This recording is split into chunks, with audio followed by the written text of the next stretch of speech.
This is Xiaomi's Mi 10 5G and it's aiming at being the flagship smartphone of choice at its price. Now, we've used it for just around 2 days so far, and there are some things to like, starting with that color. Xiaomi calls it the coral green finish, and there's a nice bit of shimmer to it, although it very easily attracts fingerprints. It's made of Gorilla Glass 5 protection from Corning, but I wish it had a matte finish because they just tend to look and feel a bit more premium in the hand. Also, the phone's pretty chunky at 9mm thick and 208 grams, and yet there's no room for the 3.5mm headphone jack, although Xiaomi does throw in an adapter out of the box aside from your usual accessories. While the front of the phone is also Gorilla Glass 5 protected, there's no protection for the phone when it comes to water or dust resistance, and that's a bit of a drawback. The panel itself is a 6.67-inch Full HD Plus complete with 90Hz refresh rates and HDR10+. It's a Super AMOLED panel, so colors are fairly rich and it does get pretty bright. The curves off to the sides are also well done, and while I'm not someone who's bothered by accidental touches, it's been controlled well so far. Especially for multimedia, the screen has a nice and vibrant pop. There's things you can customize, but it stayed standard for me so far. Now, does the screen rival high-end flagships? Not really, but it's plenty to get the job done, especially with those stereo speakers. This is actually the first time I've seen 2 speaker cutouts instead of 1 speaker, and the other being the loudspeaker, but to be honest, it's on par with most other flagship smartphones when it comes to volume, but perhaps it's lacking a bit when it comes to bass. Something that'll take much more time to get used to though is software. It's MIUI 11 on top of Android 10, and so far I've gotten one update to April's security patch.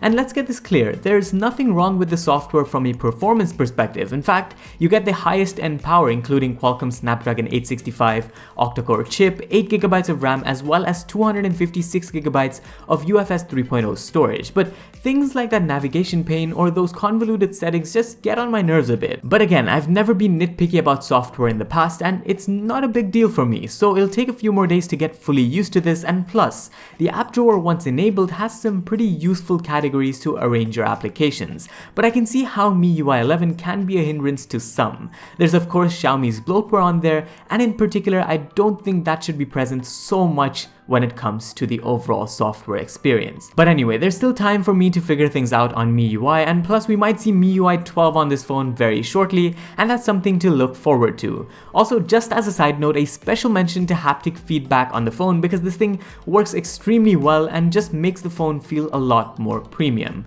But that aside, I've also tested the camera on this phone, which by the way has some insane specifications, but also in the camera application, HDR is turned off by default, so just make sure when you get this phone, turn it on or make sure it's on auto mode because that means you're gonna get the best out of the sensor.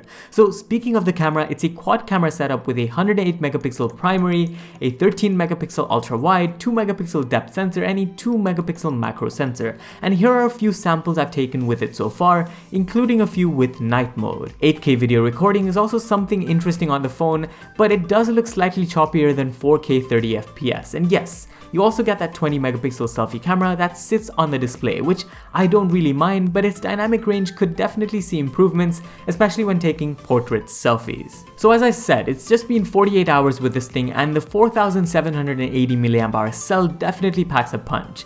I've charged the phone once in full using its 30W charging, and then in short bursts here and there, but if you're someone who's keen on wireless charging as well, this thing supports up to 30W and also reverse wireless charging up to 5W. But yeah, so far the Mi 10 seems like a solid device, and at 2,599 dirhams, its most direct competition here has to be the OnePlus 8, and it does surpass it with wireless charging support. We'll also follow up with more detailed camera samples and how the phone's battery lives up in the long run, but I think things are looking fairly promising for the phone, so long as you can look past MIUI 11.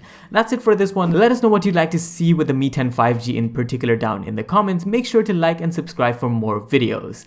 This was Vaibhav, and I'll see you in the next one. Adios.